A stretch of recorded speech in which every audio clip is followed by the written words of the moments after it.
Hello guys, आप सबका स्वागत है मेरे यूट्यूब चैनल पे। तो हम निफ्टी और बैंक निफ्टी का एनालिसिस करने जा रहे हैं और साथ में दो तीन इंट्राडे स्टॉक भी देते जाएंगे। तो स्टार्ट करते हैं निफ्टी के साथ। निफ्टी हमने 15 मिनट में खोला हुआ है। तो मैं आपको एक घंटे के टाइम फ्रेम में एक आरएसआई का डाइवर्जन बताना चाह रहा हूँ। मार्केट का मोमेंटम हाई था और आरएसआई का मोमेंटम वीक है। तो इससे हमें बताता है कि मार्केट का अपसाइड मोमेंटम वीक है और आज उस साइड का सेलिंग भी देखने को मिली लास्ट 10-30 मिनट्स के अंदर। तो अगर मार्केट कल के दिन इसी रेंज के अंदर खुलना है, यहाँ कहीं मार्केट पोस्ट मार्केट क्लोज हुआ है, तो मार्केट इसी रेंज के अंदर खुलने के बाद अगर डाउन साइड ब्रेक कर रहा है इस लेवल को, 17,300 के लेवल को, तो एक डाउन साइड सेलिंग देखने को मिल सकती है। अगर प्राइस एक्शन बनाने के बाद ब्रेक कर रहा है, यहाँ आए एक थोड़ा अप मूव दिए, फिर अगर ब्रेक करे तो हम यहाँ पे एंट्री लेंगे और हमारा टारगेट होगा 17,226 रुपये का, जो कि ये स्विंग है। अगर इस स्विंग के नीचे निकल रहा है 15 मिनट टाइम फ्रेम में एक, तो हम यहाँ पे एक हाफ क्वांटिटी में यहाँ घुसेंगे और हाफ क्वांटिटी में यहाँ घुसने के बाद एक बड़ा टारगेट की ओर कर सकते हैं, जो 17,137 का, ये दो बीच में कुछ लेवल्स हैं। ये था सेलिंग की साइड मार्केट। और अगर मार्केट यहाँ कहीं खुलने के बाद अपसाइड का प्राइस एक्शन बनाने के बाद एक अपसाइड ब्रेकआउट दे रहा है इस लेवल के ऊपर, तो यहाँ पे हम एक बाय एंट्री भी ले सकते हैं और एक अपसाइड का मोमेंटम आ सकता है, क्योंकि बायर्स सेलर्स यहाँ ट्राई कर रहे हैं नीचे लाने की, पर फिर से ऊपर जा रहा है स्विंग। जब भी एक 15 मिनट टाइम फ्रेम में, हायर टाइम फ्रेम में एक लो स्विंग बन रहा है, तो वो लो स्विंग जब तक कि ब्रेक नहीं होता तब तक का मार्केट बियरिश नहीं गिना जाएगा, क्योंकि market higher high higher low form में चल रहा है। आज भी इसी वजह से एक फेक ब्रेकआउट देखने को मिला इस लेवल पे, जो कि ये ब्रेकडाउन मिला, फिर यहाँ से वापस से हायर लाई बनाते ऊपर चला गया। तो और बड़ा गैप अप और गैप डाउन में कैसे ट्रेड करेंगे, अपसाइड और डाउन साइड बता दिया। अगर यहाँ कहीं गैप अप खुल रहा है तो वेट करना। अगर कोई भी हमें डाउन साइड प्राइस एक्शन दिख रहा है या 15 मिनट की कैंडल एक दिख रही और उसके नीचे ट्रेड करना स्टार्ट कर दे, तो हम यहाँ से एक गैप फिल एरिया तक की एंट्री ले सकते हैं शॉर्ट। उसके बाद वापस से देखेंगे, अगर प्राइस एक्शन बना के ऊपर साइड जा रहा है तो एक अपसाइड के लिए एंट्री ले सकते हैं हम। और अगर मार्केट में कल के दिन बड़ा गैप डाउन खुल जाए, इस एरिया के आसपास खुल रहा है, तो यहाँ पे जिन्होंने ये पुट बाय की थी लास्ट के आवर में, वो एक ऑलरेडी प्रॉफिट में होंगे। तो यहाँ पे पोजीशन और ऐड भी हो सकती है और कॉल सेलर निकल भी सकते हैं, तो यहाँ से एक शार्प सेलिंग भी आ सकती है। बट हम यहाँ पे शार्प सेलिंग के लिए एंट्री नहीं लेंगे, क्योंकि मार्केट एक यहाँ से बायर वापस से ऐड होने के बाद एक अपसाइड मोमेंटम वापस दे सकता है। तो हम क्या करेंगे, एक पुल बैक का वेट करेंगे। मार्केट यहाँ से एक पुल बैक दे, गैप फिल एरिया के आसपास आए, फिर यहाँ से जब एक रिवर्स हो रहा होगा, हम यहाँ पे एक छोटी सी एंट्री लेंगे, यहाँ पे एग्जिट करेंगे। और अगर वापस से इसके नीचे ब्रेकआउट दे दिया और क्लोजिंग दे दी, तब हम जाके यहाँ पे एक और सेल एंट्री लेंगे और यहाँ से एक बड़ा टारगेट के लिए प्लान करेंगे। इस तरह से गैप डाउन और गैप अप में प्लान करेंगे। गैप अप के लिए बहुत ऊपर ही जाता नहीं रहेगा, क्योंकि मार्केट ओवर स्ट्रेच है, एक पुल बैक चाहिए। वो पुल बैक आने के बाद फिर मार्केट हायर और ज़्यादा बुलिश होता दिखेगा आने वाले दिनों में। अब आ जाते हैं बैंक निफ्टी की तरफ। बैंक निफ्टी मुझे एक अच्छा लेवल पे दिख रहा है और बैंक निफ्टी में एक अच्छा प्राइस एक्शन भी मुझे दिख रहा है। एक घंटे के टाइम फ्रेम में पहले मैं दिखाता हूँ। आरएसआई डाइवर्जन तो आपको पता है, मोमेंटम इसका देखो वीक होते जा रहा है, यहाँ पे मोमेंटम वीक है। और बैंक निफ्टी भी लास्ट के आवर्स में वीक हो गया एक हाई बनाने के बाद। तो एक रेजिस्टेंस एरिया से रिजेक्शन लेके डाउनफॉल लिया है जो लास्ट 30 मिनट में है। तो मुझे इसमें एक पैटर्न दिखना है, कैंडल स्टिक पैटर्न, जो कि है एक ग्रीन कैंडल, एक डोजी और एक बियरिश रेड कैंडल। ये पैटर्न है, ये क्या कहते हैं, सॉरी, इवनिंग स्टार पैटर्न बनाया है। तो इवनिंग स्टार पैटर्न बनने के बाद हमें एक डाउनफॉल देखने को मिल सकता है, अगर ये इसके नीचे ट्रेड होना स्टार्ट करे तो। अब मार्केट की क्लोजिंग देख लेते हैं कहाँ पे हुई है। मार्केट 3824 रुपीज़ के आसपास क्लोज हुआ है, मतलब मार्केट क्लोज अभी हाई पे हुआ है। पोस्ट मार्केट कह रहा हूँ मैं, प्री मार्केट यहाँ क्लोज हुआ है। प्री मार्केट के बाद एक पोस्ट मार्केट होता है, वो एक 4 बजे तक, या मुझे इतना कुछ फिक्स पता नहीं, इतने बजे तक एक सेशन चलता है उसके अंदर। कैलकुलेट होने के बाद ये पोस्ट मार्केट यहाँ पे बताता है कि यहाँ पे क्लोज हुआ है, कैंडल क्लोज कहीं भी हो।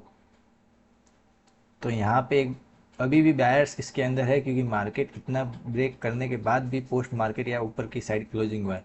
तो हमें कल के दिन कैसे एंट्री लेनी है, अगर मार्केट में हम 15 मिनट में आ जाते हैं अब एंट्री लेने के लिए, इंट्राडे के लिए हमें एक हेड और शोल्डर दिख रहा है, ये हेड, ये शोल्डर, ये हेड। अब यहाँ से अगर एक बनाने के बाद एक अपसाइड मोमेंटम देख के यहाँ कहीं मार्केट खुले, थोड़ा नीचे आने के बाद एक अपसाइड मोमेंटम देने के बाद यहाँ से अगर हमें मिल रहा है तो यहाँ पे एक शोल्डर बनता दिखेगा। और जब ये शोल्डर का ब्रेकआउट होगा तो यहाँ पे एक ये ट्रेंड लाइन का ब्रेकआउट होगा, ये एक स्विंग का ब्रेकआउट होगा और हेड एंड शोल्डर का भी ब्रेकआउट होगा। तो ये तीन ब्रेकआउट होने पे हमें एक एक्स्ट्रा इन्फॉर्मेशन मिलेगी आरएसआई की भी। ये आरएसआई डाइवर्जन बता रहा है और मार्केट का मोमेंटम वीक है, तो यहाँ पे एक हमें अच्छी सेल एंट्री ले सकते हैं और लगभग यहाँ से यहाँ तक का टारगेट ले सकते हैं, जो कि यहाँ से 300-350 पॉइंट का मोमेंटम है। तो ये कैसे लेंगे, जब इस तरह से हमारे अकॉर्डिंग मार्केट में कुछ काम हो रहा होगा। अगर हमारे अकॉर्डिंग नहीं हो रहा है तो हम मार्केट के अकॉर्डिंग ट्रेड तो लेंगे, पर लेस क्वांटिटी में लेंगे। अगर हमारे प्लान के अकॉर्डिंग हो रहा है तो हम एक फुल क्वांटिटी में ट्रेड ले सकते। तो ये था बैंक निफ्टी में, अगर कल के दिन ऐसा हो सकता है, इस साइड से मार्केट आकर ऐसे ब्रेक कर सकता है। और अगर यहाँ कहीं खुलने के बाद अपसाइड ब्रेकआउट दे रहा है तो जितने भी यहाँ पे सेलर थे वो ट्रैप हो गए, यहाँ पे बायर ट्रैप हुए। पर यार ये भी तो देखो, अगर सेलर्स भी ट्रैप हो सकते हैं। यहाँ जिन्होंने सेल किया होगा यहाँ से ऊपर से लेवल से अगर इसके ऊपर जा रहा है तो उन सबके ऐसे लीट होंगे, और ऐसे लीट होने पे यहाँ पे एक अच्छा मोमेंटम अपसाइड आ सकता है, जो कि लगभग 38,370 रुपये का होगा, जो कि यहाँ से लगभग 200 पॉइंट का टारगेट है। अगर इसको भी ब्रेक दे रहा है तो 38,500 एक राउंड लेवल तक मार्केट आ सकता है।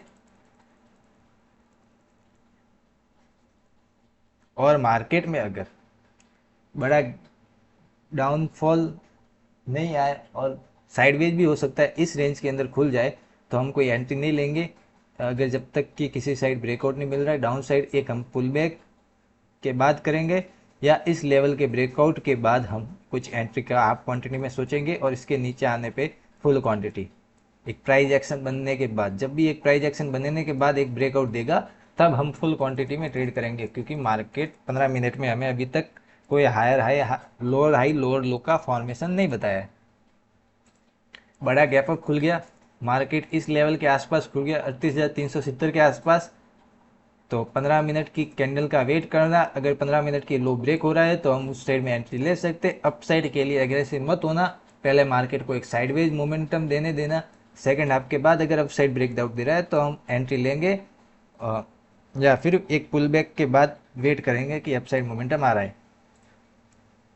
और मार्केट अगर गैप डाउन खुल रहा है बड़ा, यहाँ कहीं खुल रहा है मार्केट, या यहाँ कहीं खुल रहा है, तो यहाँ कहीं खुलने के बाद थोड़ा प्राइस एक्शन बनने देना, एक थोड़ा डाउनफॉल करने के बाद एक पुल बैक देने देना, फिर पुल बैक के बाद जब ये ब्रेक करेगा तो हम एंट्री लेंगे और ये टारगेट तक का हमारा टारगेट होगा। तो ये था निफ्टी और बैंक निफ्टी का एनालिसिस। बैंक निफ्टी मुझे वीक दिख रहा है, और इस हिसाब से आप बैंक निफ्टी को ट्रैक कर ला करके दिन अच्छे से। अब आ जाते हैं इंट्राडे स्टॉक की तरफ। टीसीएस में मुझे एक साइडवेज मोमेंटम दिख रहा है 3 दिन से। अगर ये किसी भी साइड ब्रेकआउट दे रहा है तो हमें ये क्या अच्छा मोमेंटम दे सकता है किसी भी साइड।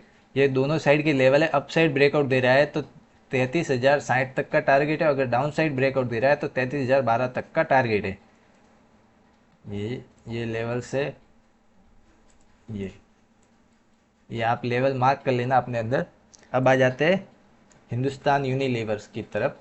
इसमें मुझे inverse head and shoulder pattern दिख रहा है, पर एक बात मैं बता दूं, ये इन्वर्स हेड एंड शोल्डर एक टॉप पे बना है मार्केट स्ट्रक्चर के।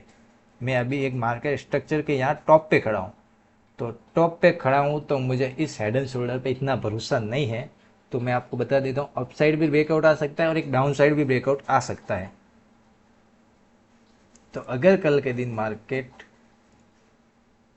इसी एरिया के आसपास खुलने के बाद कोई भी अपसाइड ब्रेकआउट दे रहा है, 15 मिनट की कैंडल का वेट करना। अगर 15 मिनट की कैंडल क्लोजिंग दे रही है आपको अच्छी, तो यहाँ पे आप लॉन्ग जा सकते। और ये ऊपर के 2 टारगेट है जो कि आपको इंट्राडे में मिल सकते। और अगर कल के दिन मार्केट प्राइस एक्शन बनाते हुए इस तरह से नीचे आ गया और इसके नीचे अगर क्लोज दे रहा है, तो हम यहाँ पे एक डाउन साइड एंट्री भी ले सकते हैं और हमारे ये 2 टारगेट्स होंगे।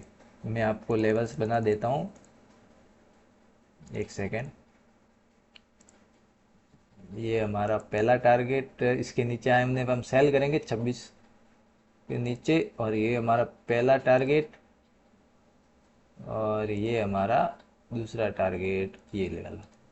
तो ये हमारा टारगेट है डाउन साइड के लिए, अप साइड के लिए। अब आ जाते हैं बजाज फाइनेंस की तरफ। बजाज फाइनेंस एक टॉप पे खड़ा है, मतलब अभी अभी के लिए जो टॉप बना है, बहुत दिनों से एक वी शेप रिकवरी देखने को मिली हमें मार्केट में। वी शेप रिकवरी के टाइप हुआ है और डब्ल्यू पैटर्न ब्रेकआउट यहाँ देने के बाद एक बहुत ज़्यादा स्टिप मार्केट मोमेंटम देखने को मिला, क्योंकि इसमें एक रिजल्ट के टाइम में मार्केट ऐसे मूव अपसाइड भी करता है, फिर एक डाउनफॉल भी कर सकता है। तो इसके लिए मैं इसमें दोनों साइड की एंट्री दे रहा हूँ। अगर मार्केट यहाँ आने के बाद वॉल्यूम लो हो गई है, अगर मार्केट में अगर इसके ऊपर निकल रहा है 7353 के ऊपर, तो 7400 तक मार्केट जा सकता है, एक छोटा टारगेट अपसाइड ले सकते हैं। और अगर यहाँ से खुलने के बाद एक डाउन साइड मोमेंटम आ रहा है और 7280 के नीचे क्लोजिंग दे रहा है, तो हम 7198 तक का टारगेट ले सकते हैं बजाज फाइनेंस में। तो ये थे इंट्राडे स्टॉक और निफ्टी बैंक निफ्टी का एनालिसिस। अगर आपको वीडियो पसंद है तो वीडियो को लाइक कर दे, चैनल को सब्सक्राइब कर दे, और डेली ऐसे मैं एनालिसिस डालता रहता हूँ, तो वहाँ जाके आप मुझे डेली देख सकते हैं।